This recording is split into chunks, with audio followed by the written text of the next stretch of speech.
ആര് കണ്ടാലും തൊടാനടക്കുന്ന, തൊട്ടാലുടനെ കണ്ടാലുടനെ തുടച്ചു മാറ്റാൻ വ്യഗ്രത കാണിക്കുന്ന വെറും ഒരു ഇന്ദ്രിയത്തുള്ളിൽ നിന്നല്ലേ അള്ളാഹു നിന്നെ സൃഷ്ടിച്ചെടുത്തത്. അള്ളാഹു നിന്നെ സൃഷ്ടിച്ചെടുത്തത്. ഞാനിത് പറയുന്നതിന് എന്താ പ്രധാനപ്പെട്ട ഒരു കാര്യം പറയാനാണ്. നിന്നെ അള്ളാഹു സൃഷ്ടിച്ചത് അത്ര നല്ല കാര്യത്തിൽ നിന്നല്ല. പിന്നെ ഇപ്പൊ നീ ആരാ? പിന്നെ കാഷ്ടം ചുമന്നോരു കൊട്ട. പൊന്നുമോനെ, ഇപ്പൊ നീ ആരാ? വെറും കാട്ടവും ചുമന്നുകൊണ്ട് നടക്കുന്ന വെറും ഒരുമാതിരി മൊബൈൽ ടോയ്ലറ്റ് അല്ലേ നീ. ഇപ്പൊ നീ ആരാ? നല്ല വീതിയുള്ള കരയുള്ള മുണ്ടൊക്കെ കൊടുത്ത് എന്നെ തന്നെ ഇത്തിരി പശയുള്ള സുബയൊക്കെ അങ്ങോട്ട് ഇട്ട് ഒരിത്തിരി കതറൊക്കെ ഇട്ട് അള്ള കതറാക്കിയതായിരിക്കും. അതൊക്കെ ഇട്ടിട്ട് ഇമാതിരി അങ്ങോട്ട് നടക്കണണ്ട. ഇപ്പൊ നീ ആരാടാ? ശുചായി ചോദിക്കട്ടെ. ഞാൻ എന്റെ കഥ പറഞ്ഞ നിങ്ങളുടെ അല്ലേ. എന്റെ നല്ല വീതിയുള്ള കരയൊക്കെ കൊടുത്ത് ഇത്തിരി പശയൊക്കെ മുക്കി നീ ആരാ? അങ്ങനെ ചോദിക്കും. ഒരു മൊബൈൽ ടോയ്ലറ്റ് കഴിക്കുക, കാനാ പീന സോന ഹബിന കഴിക്കുന്നു. കുറെ മൊബൈൽ ടോയ്ലറ്റ് ആണ് നീ ഈ ജീവിക്കുമ്പോൾ. ഇനി മരിച്ചാലോ? ഭൂമിയുടെ അടുത്ത കഥ പറയട്ടെ. ഫീഹാ തമൂത്തുന, ഈ ഭൂമിയിലാണ് നമ്മൾ മരിക്കുക. ശുജായി ചോദിക്കുകയാണ്, മരിച്ചു കഴിഞ്ഞാ പിന്നെ നീ ആരാ? റൂഹൊന്ന് വിട്ടാൽ ചത്ത ചകമല്ല പൊട്ട, പറനിന്റുടൽക്കെന്ത് ബഹുമാനം പൊട്ട. എടാ പൊട്ടാ, നാളെ മരിച്ചു കഴിഞ്ഞാ നീ ആരാ? 3 വെള്ളത്തുണിന് പൊതിഞ്ഞ് വീടിന്റെ ഉമ്മറപ്പടിയിൽ കൊണ്ടുപോയി മനസ്സിൽ കിടത്തിയ പിന്നെ നിന്റെ പേര് മയ്യത്തെന്നല്ലേ. പറനിന്റുടൽക്കെന്ത് ബഹുമാനം പൊട്ട. എടാ പൊട്ടാ, നിന്റെ ബഹുമാനം നിനക്കാരാ ബഹുമാനിക്കുക? അഹമ്മദ് കബീർ വാക്കബി ഇങ്ങോട്ട് കടന്നു വരുമ്പോ എത്ര പേരാണ് മുസാഫഹത്ത് ചെയ്യാൻ വന്നത്? എത്ര പേരാണ് തങ്ങന്മാരെ കാണാൻ വന്നത്? സാബിക്കനീത്തങ്ങൾ വാതിന് പറയാൻ വേണ്ടി വരുമ്പോ എത്ര പേരാണ് മുസാഫഹത്ത് ചെയ്യാൻ വരുന്നത്? എത്ര പേരാ ബഹുമാനിക്കുക? എത്രയോ ആളുകളാണ്. എത്ര ആളുകൾ എന്നോട് പറഞ്ഞിട്ടുണ്ട്, ഉസ്താദേ കാസറ്റിൽ കണ്ടതല്ലേ, നേരിൽ കാണാൻ എന്തൊരു പൂതിയാ. അതുപോലെയാണ് എനിക്ക് നിങ്ങളെ കാണാൻ എനിക്കും ആഗ്രഹമാണ്. പക്ഷേ അഹമ്മദ് കബീർ നാളെ വെള്ളത്തുണിയിൽ പൊതിഞ്ഞിട്ട് കൊല്ലം ജില്ലയിലുള്ള എന്റെ വീടിന്റെ ഉമ്മറപ്പടിയിലെ മുമ്പിൽ കിടക്കുമ്പോ ഒന്ന് ബഹുമാനിക്കാൻ ആരാണുള്ളത്? 10,000 വകത് കേൾക്കാൻ ഒരുമിച്ച് കൂട്ടിയവനെവിടെ? സഹോദരങ്ങളെ, സഹോദരങ്ങളെ, പറനിന്റുടൽക്കെന്ത് ബഹുമാനം പൊട്ട. ആ സമയത്ത് നിനക്കെന്താണ് ബഹുമാനമുള്ളത്? ഇവിടെ തടിച്ചുകൂടിയ പരാവരം പോലെ പരന്നു കിടക്കുന്ന എന്റെ പ്രിയപ്പെട്ട സഹോദരങ്ങളോട്, സഹോദരിമാരോട് ആരാ നമ്മൾ ബഹുമാനിക്കാനുള്ളത്? ആരാണ് നമുക്ക് വേണ്ടി കരയാനുള്ളത്? ആരാണ് നമുക്ക് വേണ്ടി നിലവിളിക്കാനുള്ളത്? സഹോദരങ്ങള്, ഇന്നലെ രാത്രിയിൽ തിരിച്ചു പോയതാണ്. രാവിലെ കൂട്ടുകാരനോട് വിളിച്ചു പറഞ്ഞു, നമ്മുടെ കൂട്ടുകാരൻ മരിച്ചുപോയി, നമ്മുടെ കൂട്ടുകാരൻ മരിച്ചുപോയി. എപ്പോഴാ മരണമെന്നറിയോ? ഇന്നലെ ഞാൻ പുത്തനങ്ങാടി ശുഹദാക്കളുടെ മക്ബറയിൽ നേർച്ചയിൽ പ്രസംഗിക്കുമ്പോ അവിടുത്തെ പ്രസിഡന്റ് കൊടിയേറ്റ് നടന്ന് അന്നത്തെ വൈകുന്നേരം ആ മനുഷ്യൻ മരണപ്പെട്ടു പോയി. KT അലി സാഹിബ്, അള്ളാഹു ഖബറിടം വിശാലമാക്കട്ടെ. ആ മഹലിന്റെ പ്രസിഡന്റാണ്. അവസാനത്തെ ദിവസം ഇന്നാണ്. ഇന്ന് ബഹുമാനായ സയ്യിദ് അവറുകളുണ്ട്. പക്ഷേ ദുആയി രാമേ പറയാൻ ആ മനുഷ്യനില്ല. ആ മനുഷ്യൻ മണ്ണിന്റെ അടിയിലാണ്. അദ്ദേഹത്തിന് വേണ്ടി ഇപ്പൊ സദസ്സിൽ രാമേ നടക്കുകയായിരിക്കാം. പൊന്നുമോനെ, പൊന്നുമോനെ, പൊന്നുമോനെ, കൂട്ടുകാരനോട് പറഞ്ഞു നമ്മുടെ കൂട്ടുകാരൻ മരിച്ചുപോയി. സ്വന്തം കൂട്ടുകാരനോട് മരണവാർത്ത പറഞ്ഞ യത്തവനെ ചോദിക്കാനുള്ളത് ഒറ്റ വാർത്തയാണ്, എപ്പോഴാണ് നടക്കുക? എപ്പോഴാണ് നടക്കുക? എപ്പോഴാണ് കുഴിച്ചിടുക? പൊന്നുമോനെ, അഹങ്കാരത്തോടെ ആരോഗ്യത്തോടെ എല്ലാം മതിച്ചമർത്തിയിട്ട് നടന്നു പോകുമ്പോ, പണത്തിന്റെ ഹുങ്ക് കാണിക്കുമ്പോ, ആരോഗ്യത്തിന്റെ ഹുങ്ക് കാണിക്കുമ്പോ, പടച്ചറപ്പിന്റെ പള്ളിയിലെ വിളി മറക്കുമ്പോ, നാളെ നീ മരിച്ചിട്ട് മരന്ന് കിടന്ന കൂട്ടുകാരൻ അറിയേണ്ടതെന്താ? എപ്പോഴാണ് നടക്കുക? വീട്ടിലിരുന്നിട്ട് മക്കള് പറയുന്നതെന്താ? 4 മണിയായി, പള്ളിയിലെ കാലിയാർക്ക് ഫോൺ വിളിക്കുന്നു, കുടി തീർന്നോ, കുടി തീർന്നോ, കുടി തീർന്നോ? എത്രയും പെട്ടെന്ന് ഇതിനെ കൊണ്ടുപോയി മണ്ണിട്ട് മൂടേണ്ടതല്ലേ? ഇഷ്ടപ്പെട്ടവരെല്ലാം നട്ടപ്പാടോത്ത് കരയുന്ന സമയം എന്റെ പ്രിയപ്പെട്ട സഹോദരങ്ങളെ ഞാൻ ഓർമ്മിപ്പിക്കുകയാണ്, ഞാൻ ഓർമ്മിപ്പിക്കുകയാണ്. ശനിയാഴ്ച രാവിലെ എന്റെ വീട്ടിൽ നിന്ന് ഞാൻ ഇറങ്ങുമ്പോ ഇന്നലെ വൈകുന്നേരം എന്റെ പ്രിയപ്പെട്ട സുഹൃത്ത് സിദ്ദീഖ് സാഹിബിന്റെ ഹോട്ടൽ ഉദ്ഘാടനമുണ്ട്. 4 മണിക്ക് രാവിലെ സുബഹി കഴിഞ്ഞിറങ്ങി.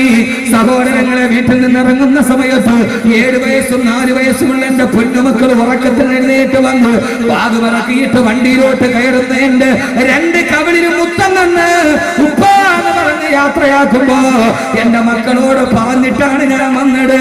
ഇൻഷാ അല്ലാഹ് മക്കളെ, വല്ലപ്പുഴയിൽ വകതം കിടന്നിട്ട് നാളെ രാവിലെ സുബഹിക്ക് വാങ്ങി വിളിക്കുമ്പോ പൊന്നു മക്കളെ കണ്ണ് തുറന്ന വാപ്പയടുത്തുണ്ടാകുമെന്ന് എന്റെ കുഞ്ഞുങ്ങളോട് ഫോൺ വിളിച്ചിട്ട് മക്കള് കിടന്നുറങ്ങിക്കോ, ഉപ്പ നാളെ രാവിലെ എത്തുമെന്ന് പറഞ്ഞിട്ടാണ് സലാഹുദ്ദീൻ വൈസി വിളിച്ചപ്പോൾ ഞാൻ കോൾ അറ്റൻഡ് ചെയ്തത്. എന്റെ മക്കൾ എന്നെ കാത്തിരിക്കുകയാണ് വീടിന്റെ ഉമ്മറപ്പടിയില്. ആർക്കറിയാം നാളെ അഹമ്മദ് കബീർ കൊല്ലത്തുള്ള എന്റെ വീട്ടിലെത്തുമോ, അതല്ല 3 വെള്ളത്തുള്ളിയിൽ പൊതിഞ്ഞ മയ്യത്താകുമോ എത്തുക. മുത്തം തരാൻ കാത്തിരിക്കുന്ന മക്കൾ പോയി കാറ് പോയി പോർച്ചിൽ നിന്നാലുടനെ ഫോണ് കേട്ടാൽ ഓടി വന്നിട്ട് കയ്യും പുയ്യണം കയ്യും നീട്ടി ഉപ്പാ മിഠായി എവിടെയെന്ന് ചോദിക്കുന്ന എന്റെ പൊന്നുമക്കളോട് വാപ്പയില്ല, വാപ്പ മരിച്ചു എന്നുള്ള വാർത്തയാകുമോ? മിഠായി കാത്തിരിക്കുന്ന മക്കൾ കെട്ടിപ്പിടിച്ചിട്ട് പൊട്ടിക്കരയുമ്പോ ആ മക്കളോട് പറയേണ്ട മക്കളെ, ഹശ്ർ മേ ഫിർ മിലേംഗെ മേരെ ദോസ്തോ, ബസ് ഗയി യേ മഖാം ആഖിരി ആഖിരി, ഹശ്ർ മേ ഫിർ മിലേംഗെ മേരെ ദോസ്തോ, ബസ് ഗയി യേ മഖാം ആഖിരി ആഖിരി. പൊന്നുമക്കളെ, ഉപ്പ പോവുകയാണ്. കൊഞ്ചിച്ച് കൊതി തീർന്നിട്ടില്ല, ലാളിച്ച് കൊതി തീർന്നിട്ടില്ല, മുത്തം കൊടുത്ത് കൊതി തീർന്നിട്ടില്ല.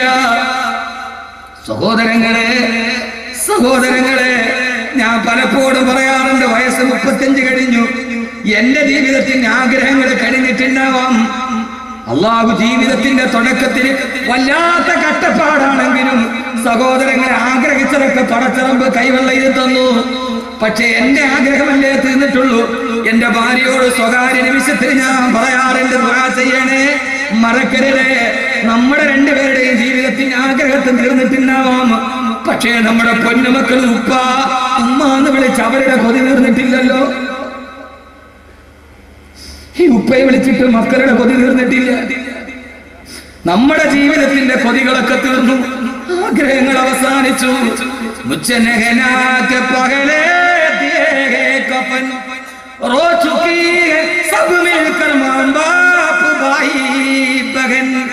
സാധാരണ ഞാൻ കുളിച്ചിട്ടാണ് വസ്ത്രം മാറ്റുക.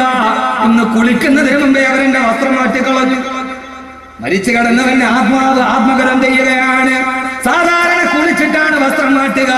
ഇന്ന് കുളിക്കുന്നതിന് മുമ്പേ അവരെന്റെ വസ്ത്രം മാറ്റിക്കളഞ്ഞു. ഞാൻ നോക്കുമ്പോൾ കാണുന്നതെന്താ?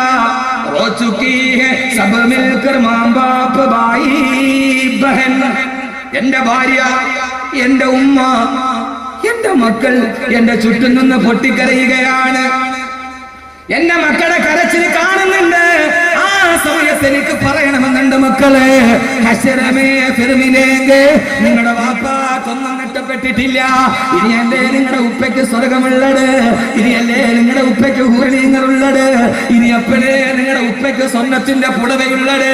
പെങ്ങളെ, ഇനിയല്ലേ നിങ്ങളുടെ ഉപ്പയ്ക്ക് ഹൂർണീങ്ങളുള്ളത്. പറയണമെന്ന് എനിക്ക് ആഗ്രഹമുണ്ട്. പക്ഷെ എന്തെന്നറിയോ, പറയാൻ കഴിയണമെങ്കിൽ ഞാനാകണം.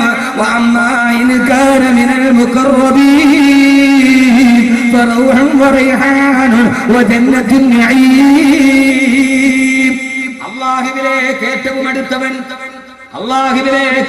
അടുത്തവൻ മുഖറബാകണം. അല്ലാഹു നമ്മളെ മുഖറബാക്കി തരട്ടെ. ആരാ മുഖറബ് എന്നറിയോ? ആ മുഖറബ് മരിക്കുമ്പോഴാണ് ഭൂമി തേങ്ങിക്കരയുക.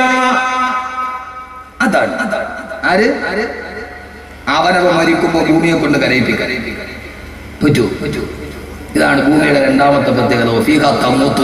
മോനെ, മരിക്കുന്ന സമയത്ത് മലന്ന് കിടക്കാനല്ല, മരിച്ചിട്ട് വീട്ടിൽ കിടക്കുമ്പോ ഭൂമി കരയണം. നമ്മളെ ഓർത്ത് കരയോ?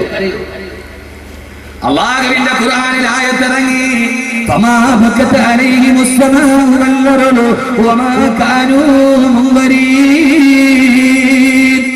ഫിറൗനും അവന്റെ മന്ത്രിമാരും മരിച്ചപ്പോ ആകാശവും കരഞ്ഞില്ല, ഭൂമിയും കരഞ്ഞില്ല. ഇത് ഞാൻ പറഞ്ഞതല്ല. ഈ ഭൂമി കരയും. എപ്പോഴെന്നറിയോ?